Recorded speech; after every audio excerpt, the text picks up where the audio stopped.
Shalom along by Miglaba, Yeshua Mana no kun setabare, Lekamba, so that no pato apie, con ape ne we malura pite,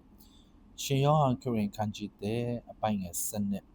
Totu go lekandamiato, to di hudo, Gura go yonjido to a, Payala king it, ta piato quengo, Bedo mogi, attention no pato pito jump. ကျွန်တော်တို့ရတိုင်းတော့ပတ်တော်အဖြစ်ဖျားကောင်းကြည့်ပေးပါစေဒီနေ့လက်ခံပါဆိုတဲ့အကောင်းစဉ်အောက်မှာဝေမျှလိုတဲ့အကြောင်းအရာကတော့ခမဲတော်ဒီ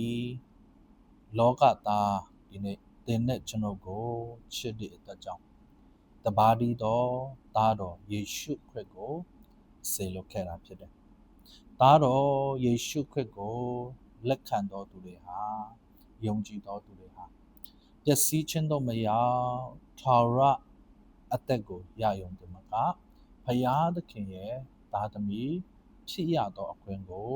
ခံစားရမှာဖြစ်တယ်။ဒါကြောင့်ဒီနေ့မှာခွန်အားပေးခြင်းနဲ့ထိုသူကိုလို့ပြောတဲ့အခါမှာယေရှုခရစ်ကိုပြောချင်တာဖြစ်တယ်။ဒါကြောင့်ကျွန်တော်တို့နားလည်ရမယ့်အရာကသဘောပေါက်ရမယ့်အရာကခရိယန်တစ်ယောက်ဖြစ်တာကျွန်တော်တို့ကောင်းပါတယ်။ဂိုင်းကနထဲမှာဒီနေ့ကျွန်တော်တို့အသင်းတော်ထဲမှာရှိနေတာကောင်းပါတယ်။ဒါပေမဲ့ခရိယန်ဂိုင်းကနထဲအသင်းတော်ထဲမှာပဲရှိပြီးတော့ခရစ်တော်ရဲ့အထဲမှာမရှိဘူးဆိုရင်တော့ကျွန်တော်တို့ဝမ်းနည်းစရာကောင်းမှာဖြစ်တယ်။ဒါကြောင့်ဒီနေ့ကျွန်တော်တို့ခရိယန်ထဲမှာဂိုင်းကနထဲမှာအသင်းတော်ထဲမှာယေရှုခရစ်ရဲ့အထဲမှာကျွန်တော်တို့ရှိတယ်ဆိုတော့အကောင်းဆုံးအလဆုံးဖြစ်တယ်ခရစ်တော်ရဲ့အထဲမှာဒီနေ့ကျွန်တော်တို့မရှိဘူးဆိုရင်တော့เนาะခရစ်တော်ကိုဒီနေ့ကျွန်တော်တို့လက်မခံတော့သူဖြစ်တယ်ဆိုရင်တော့ဘယ်လောက်ပဲဒီနေ့ကျွန်တော်တို့ဂိုင်းကနထဲမှာအသင်းတော်ထဲမှာခရိယန်ထဲမှာကျွန်တော်တို့ရှိနေပြီမဲ့ထာဝရအသက်ကယ်တင်ခြင်းရရှိမှာမဟုတ်ဘူးဆိုတဲ့အရာကိုပြောပြလိုတာဖြစ်တယ်။ဒါကြောင့်ဒီနေ့ကျွန်တော်တို့သစုံတဦးကကျွန်တော်တို့ကိုเนาะလက်ဆောင်ပစ္စည်းပေးတဲ့အခါမှာပေးတဲ့သူကကျွန်တော်တို့ကိုပေးပေမဲ့လက်ခံမဲ့ကျွန်တော်တို့ကလက်မခံဘူးဆိုရင်မယူဘူးဆိုရင်အဲ့ဒီပစ္စည်းဥစ္စာကိုဒီနေ့ပိုင်ဆိုင်ရရှိမှာမဟုတ်ဘူးဘာလို့လဲဆိုတော့ပေးတဲ့သူကဘယ်လောက်ပဲတန်ဖိုးကြီးတဲ့အရာကိုပေးနေပါစေကျွန်တော်တို့ကလက်မခံဘူးဆိုရင်တော့ပိုင်ဆိုင်ရရှိမှာမဟုတ်ဘူးဒါကြောင့်ဒီနေ့ခမဲတော်ကလည်းသားတော်ကိုစွန့်တယ်ကျွန်တော်တို့ကိုပေးတယ်သားတော်ဒီနေ့ကျွန်တော်တို့အပြစ်တွေအတွက်ဒီနေ့ကျွန်တော်တို့ရဲ့ချိန်ချင်းတွေအတွက်ဒီနေ့လက်ဝါးကားတိုင်းမှာအသေးခံပြီးတော့အသက်ပေးပြီးတော့ဒီနေ့ကျွန်တော်ကိုရွေးနှုတ်ခဲ့တယ်ရွေးကောက်ခဲ့တယ်အဲကြောင့်ထိုခရစ်တော်ကိုဒီနေ့ကျွန်တော်တို့လက်ခံတဲ့အခါမှာယုံကြည်တဲ့အခါမှာကယ်တင်ခြင်းနဲ့အတူထာဝရအသက်ကိုရရှိမှာဖြစ်တယ်ဒါကြောင့်ဒီနေ့လက်ခံပါလို့ပြောတဲ့အခါမှာယေရှုခရစ်ကို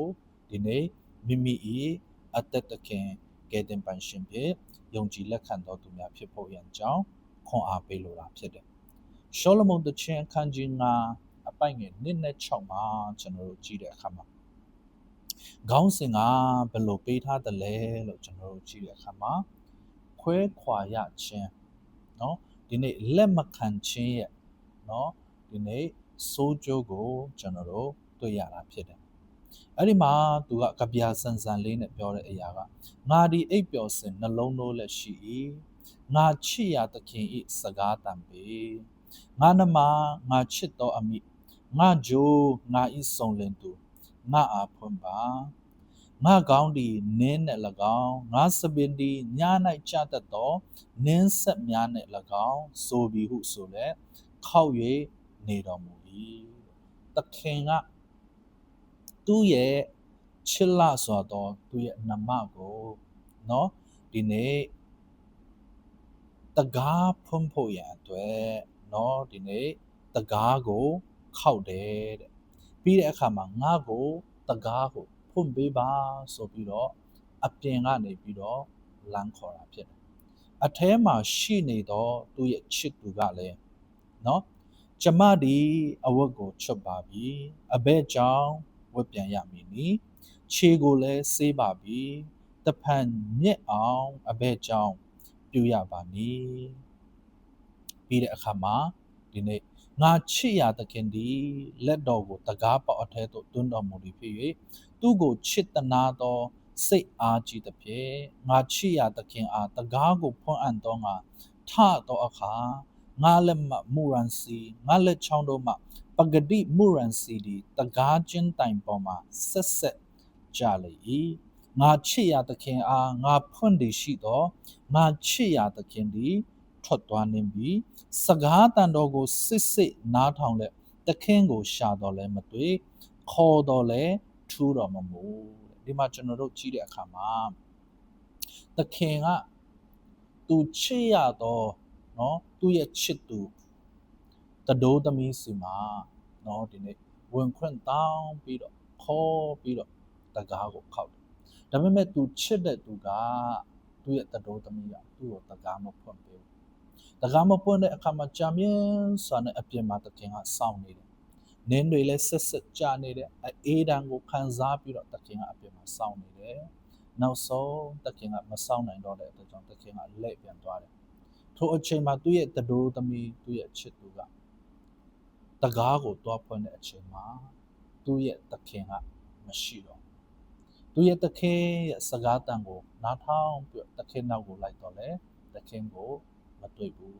ဒီအရာကဘာကိုနားလဲစေလဲဆိုတော့ဖယားကလည်းเนาะဒီနေ့သင်နဲ့ကျွန်တော်ကိုသူ့ရဲ့ချစ်သူအနေနဲ့တတိုးသမီးအနေနဲ့ဒီနေ့ကျွန်တော်တို့ကိုတတ်မှတ်ထားတာဖြစ်တယ်ဒါကြောင့်ဒီနေ့ကျွန်တော်တို့နှလုံးသားတကားတွေကိုဖယားကခောက်တယ်ခောက်တဲ့အခါမှာဒီနေ့ကျွန်တော်တို့ဖယားအတွက်ဒီနေ့ကျွန်တော်တို့ဒီမှာတွေ့ရတဲ့တတိုးသမီးကဲ့သို့နေရာမပေးချင်တကားမဖွင့်ပေးချင်မခေါ်ဖိတ်ချင်အဲ့ဒီခါမှာသခင်ကကြာမြင့်စွာနဲ့ကျွန်တော်တို့ကိုစောင့်နေတယ်။ဒါကြောင့်ဒီကာလဒီအချိန်ကလည်းဂျေဇုတော်ကာလဖြစ်တယ်။သခင်ကဒီနေ့တင်နဲ့ကျွန်တော်အသက်ပေးပြီးတော့ရွေးနှုတ်ခဲ့ရုံတည်းမကသခင်ဒီနေ့ကျွန်တော်တို့ရဲ့နှလုံးသားထဲမှာကျင်းဝတ်ခြင်းတဲ့အတွက်ကြောင့်ဒီနေ့ကျွန်တော်နှလုံးသားတကားတွေကိုသခင်ကခောက်နေတာဖြစ်တယ်။ဒါကြောင့်ဒီနေ့ကျွန်တော်တို့အသွေးမမာပဲနဲ့အချိန်မနှောင်းခင်မှာဒီနေ့သခင်ကိုနေရာပေးတော်သူများဖြစ်ဖို့ရန်အတွက်ခွန်အားပေးခြင်း။ဒါကြောင့်ဗျာဒိတ်အခန်းကြီး3အပိုင်ရဲ့20မှာကျွန်တော်ကြည့်ရအခါမှာ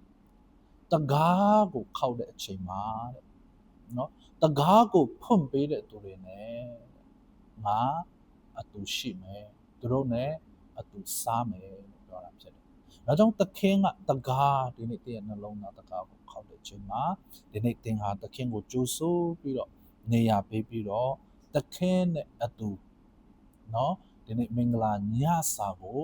သုံးဆောင်တော်သူများဖြစ်ဖို့ရန်ကြောင်းခွန်အားပေးခြင်း။ဒါကြောင့်ဒီနေ့ကျွန်တော်တို့ကိုယ်တော်လက်မဆန့်မီစံတော်လက်မကွေးမီဒီနေ့ကျွန်တော်တို့တကယ်ရခဲလာတဲ့ဒီနေ့လူဘဝကြီးမှာဒီနေ့ကျွန်တော်တို့နှာခေါင်းနဲ့ဂျေဇုတော်ကြောင့်အသက်ရှင်ခွင့်အသက်ရှိနေတဲ့အချိန်မှာယခုဘဝအတွက်ရောနောင်ဘဝအတွက်ရောစိတ်ချမှုအာမခံမှုပေးနိုင်တဲ့ထိုသခင်ကိုဒီနေ့ကျွန်တော်တို့ယုံကြည်ပြီးတော့လက်ခံပြီးတော့ဒီနေ့ကျွန်တော်တို့ဟာဖယားပြင်ဆင်ပေးတဲ့เนาะဒီနေ့အခွင့်ထူးကောင်းကြီးမင်္ဂလာတွေကိုပိုင်ဆိုင်တော်သူများဖြစ်ဖို့ရန်အတွက်နှုတ်ပတ်တော်အားဖြင့်ဝေမျှလိုတာဖြစ်တယ်။ဒါကြောင့်ခရစ်တော်ကိုဒီနေ့ကျွန်တော်တို့ယုံကြည်လို့လက်ခံလို့ဆုံးရှုံးသွားတယ်ပျက်စီးသွားတယ်ဆိုတာမရှိပါဘူး။ထိုသခင်အားဖြင့်ကျွန်တော်တို့ဆုံးရှုံးသွားသောအရာတွေအားလုံးကိုပြန်ရနိုင်တယ်လို့ထိုသခင်အားဖြင့်ထိုသခင်ကိုယုံကြည်လက်ခံတဲ့အခါမှာတာ၍ဒီနေ့ကျွန်တော်တို့ဘဝတွေကျွန်တော်တို့အသက်တာတွေလာပါမယ်ကောင်းမွန်လာမယ်ကြွယ်ဝခြင်းမင်္ဂလာကိုခံစားရလာမှာဖြစ်တယ်ဆိုတဲ့အကြောင်းဝင်ငါရင်းနဲ့ခွန်အားပေးလို့တယ်အရောက်စီတိုင်းတို့ဘတ်တော်အားဖြင့်ဖျားကောင်းချီးပေးပါစေအာမင်